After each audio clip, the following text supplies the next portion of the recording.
finding the magic inside you. Find out what makes you tick, whether you're an organization or an individual, and lean into that and what makes you shine.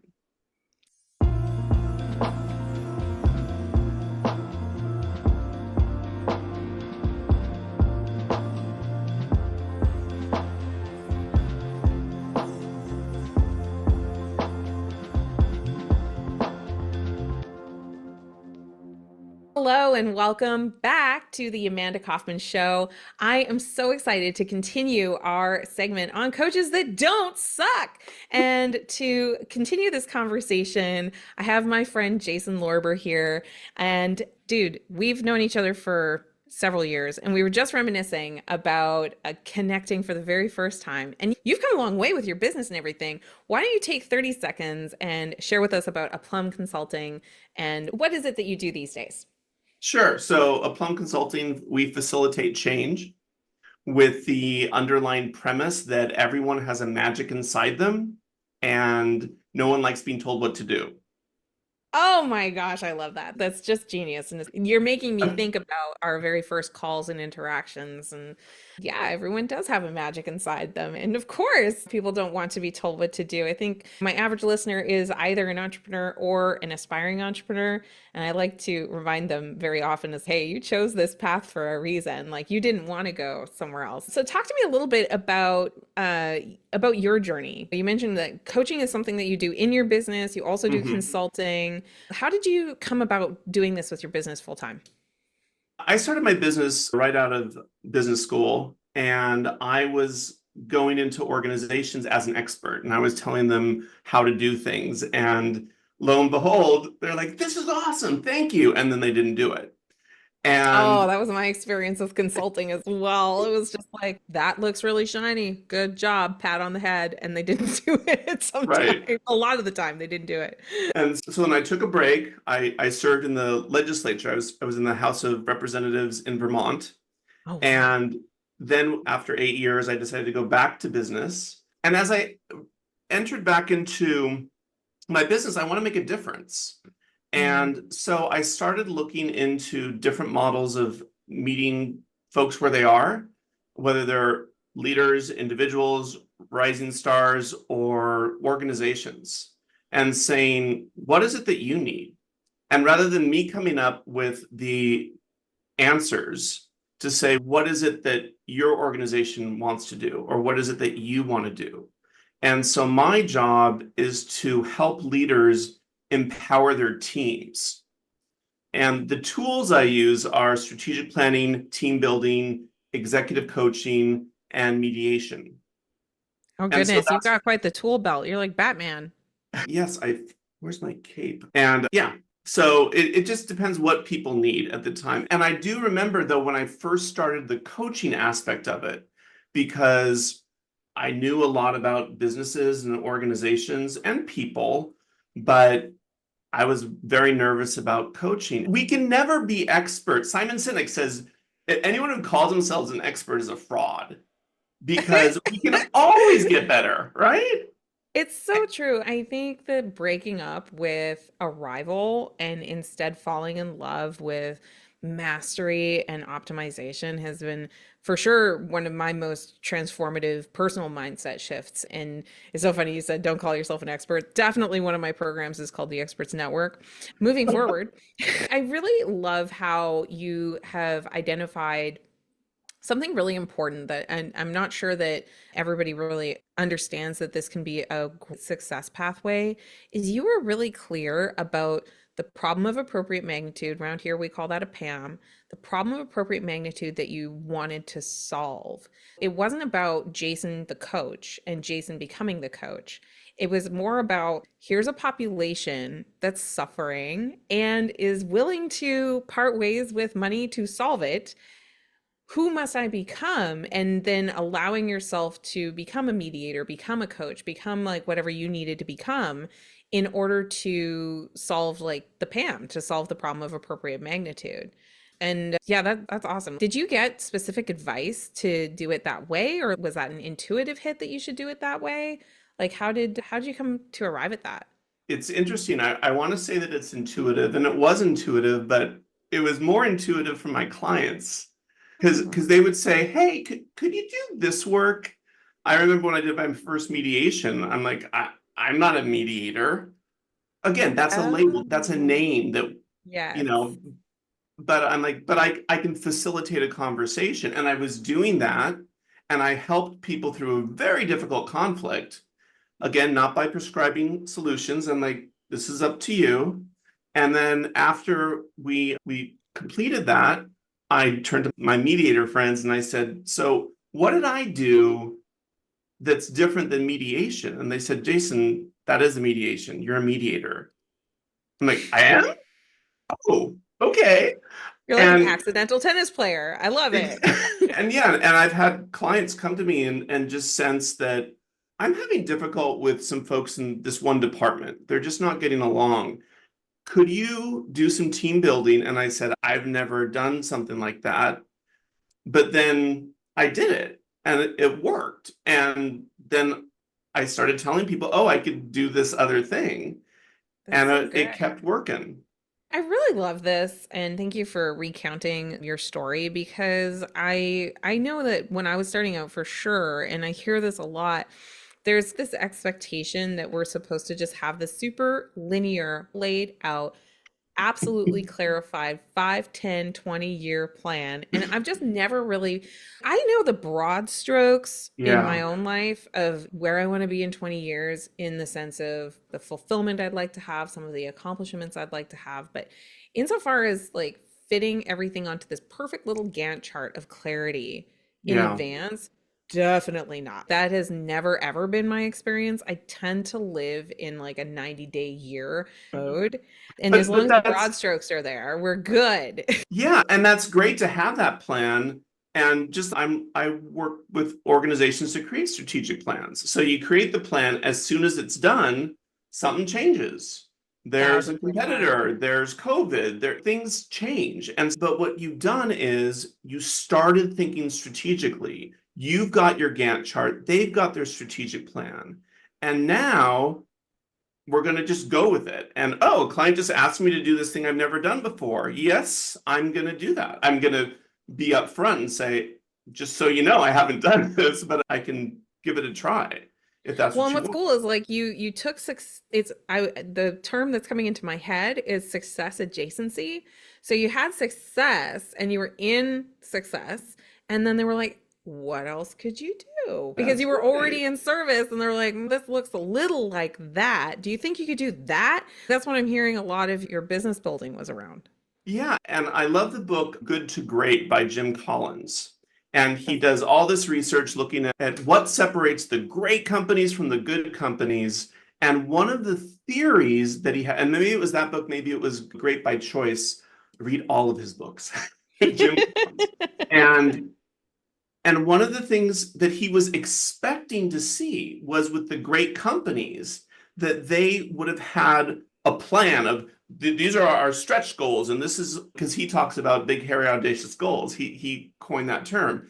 And it wasn't the case. That a lot of the leaders just said, we just work really hard and we've got our systems down and we see what opportunities come as they may, and then we Hmm. capitalize on those, and the big failures we learn from them and then we move forward. So I love that. I love that. And I wanted to circle back to like on the strategic planning piece of it. The tendency, I think, people, because they're seeking so much certainty, they're seeking like that everything is just predetermined in advance and you can tell the future somehow, right? Which you obviously cannot. actually But I can, but I'm not gonna. you can, but the Yeah, rest of us cannot. yeah, Yeah, fair clarification. I knew you were gonna For say me, that. Yeah. is that when you do the strategic plan, you knew I was going to say that. I just caught that. I was thinking you almost threw me. You almost threw me. The strategic plan concept and it changing just as soon as you finish writing the plan. What came up for me was that it's so much easier to edit than it is to create. Right? Absolutely. When you've been doing this for years, right? So like you've gone through COVID with your clients and things like that and all the dystopian fun things that we've been doing lately. Yeah. Yeah. So, can you talk to me a little bit about how is it that you've built your network to be like this strong, that you happen to be like in these places and you can create that success and you can do that. You're obviously a very gregarious, fun guy. And I know for me, I've had to learn a lot of that stuff. So I always like to ask somebody who has a way with, oh, I have a friend that does this, I have a friend that does Hmm. that. I'm like, you do? How did you meet those friends? Can you catch me up on that? What's your philosophy when it comes to relationship building? Yeah, one, I learned from this amazing woman, Amanda Kaufman. I need And to what talk about her. you should meet her. You would love her. Anyway, what you told me is, you need to be contacting people every single day. Yeah, that's true. And if you do that, if you talk to one person a day, that's 200, 300 people a year that suddenly you have. And I was just looking through my clients over the last couple years, and I'm like, where did they come from? That's such a good And exercise. Everyone should do that. Where did my friends come from? I'm serious. Like, where did yeah, your coach come from? Where'd you find your hairstylist? Like, you really should actually retrace the steps, but please go on. What did you find? I found that it wasn't any one technique, that a That's so lot of good. it came from referrals. But I just finished a pretty large engagement from someone who I last spoke to 12 years ago. That's And awesome. That's and incredible. I got another client from someone who I had worked with a few years ago, but he had just referred me.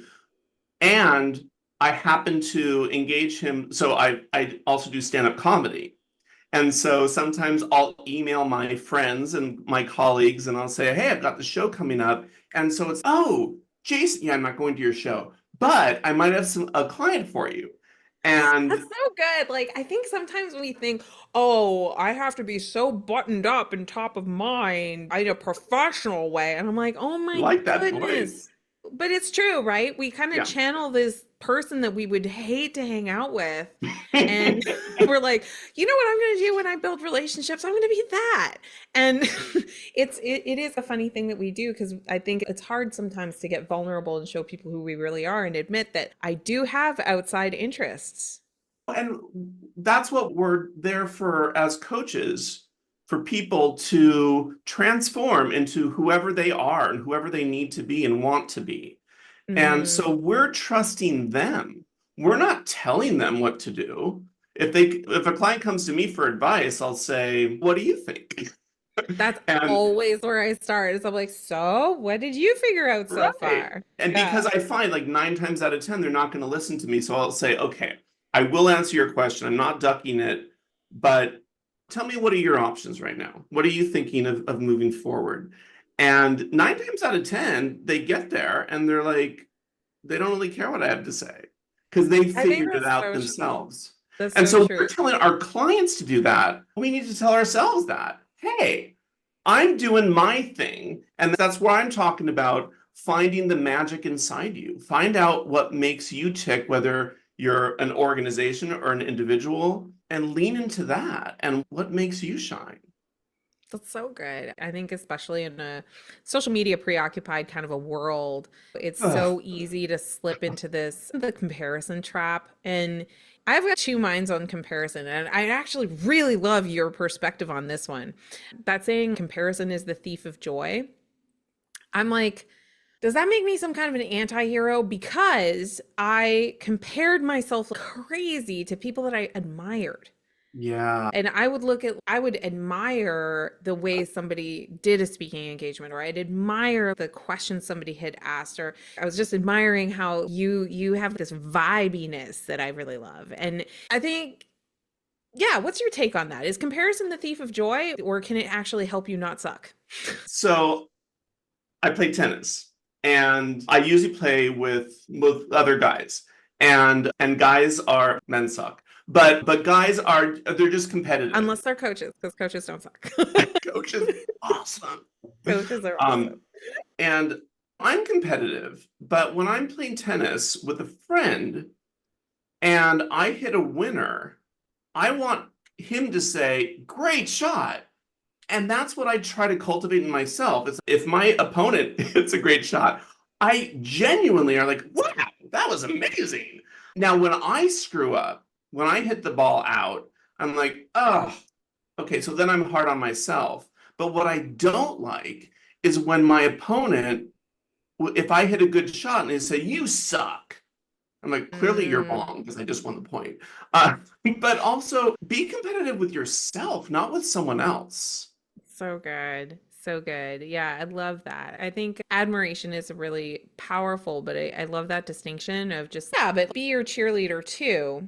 And just pull insights from wherever you need to be Uh, your own champion. And I think that's one of the biggest cases for why I think a lot of coaches, it's actually amazing to me how many coaches stop themselves from enrolling in a program or enrolling with another coach because they tell themselves the story that they're good enough at yeah. tennis. And it's if you were good enough at tennis, you would probably win a few of those points, don't you think?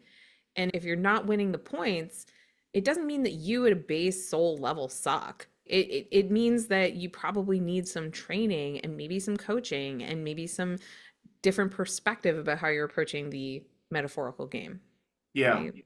Yeah, I love. And having said all this, I do get envious of my friends and wow, I can't believe she's done amazing. Her business has grown so much and mine is, but then I also have to remember I have a great work-life balance.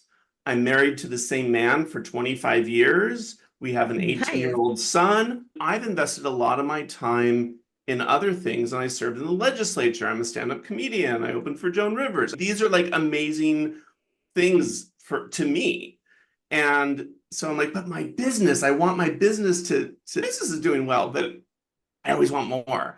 Totally get that. I love that because here's the truth about the gap, though, is that when we have that gap to traverse, it's, I think, easy to get into that comparison, but at the same time, we need that motivational drive, that drive to close that gap or that drive to chase after that thing. And I'm sure even Yeah. in stand-up comedy, you probably are a lot better now than you were when you very first started. Oh, totally. And yeah, and one of my favorite Zumba instructors, I remember when he just started out and it's okay. Oh, And we're now dancing. he's Okay, we're amazing. dancing.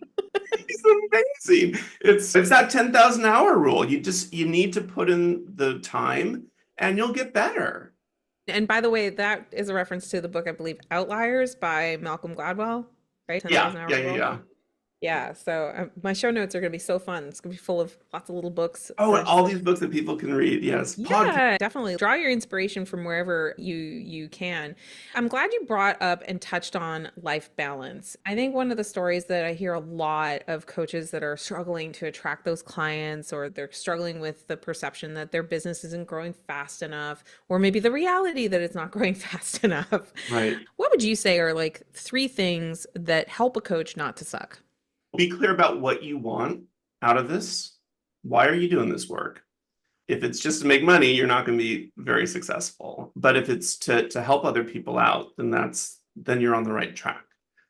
And just try to get really good at what you do, and let that be a joy. Let that fill you up with inspiration. And so I guess that's one thing. Another thing would be not suck. Be honest with yourself and understand who you are, what your values are. How are you going to grow your business? Not the same way that Amanda does, not the same way that Jason does, but what's true to you? Who are the Hmm. people that you want to serve? How are you going to carve out that market and how you want to show up? And then the third thing, if I had to pick one, I would say treat yourself with kindness. Totally. That just don't be so hard on yourself, that you're going to get there. Where you are is great.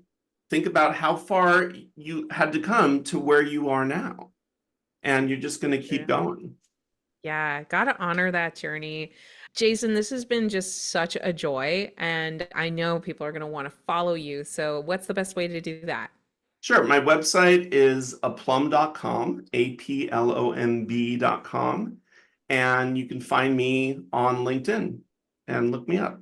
Happy I to. love it. Yeah, thanks for joining. And thank you for listening in on another segment of the show. Do us a favor, make sure you subscribe so that you don't miss another episode, and leave us a 5-star review so that other people can find the episode and that we can help more coaches live their dreams. We'll see you in another episode. Bye bye.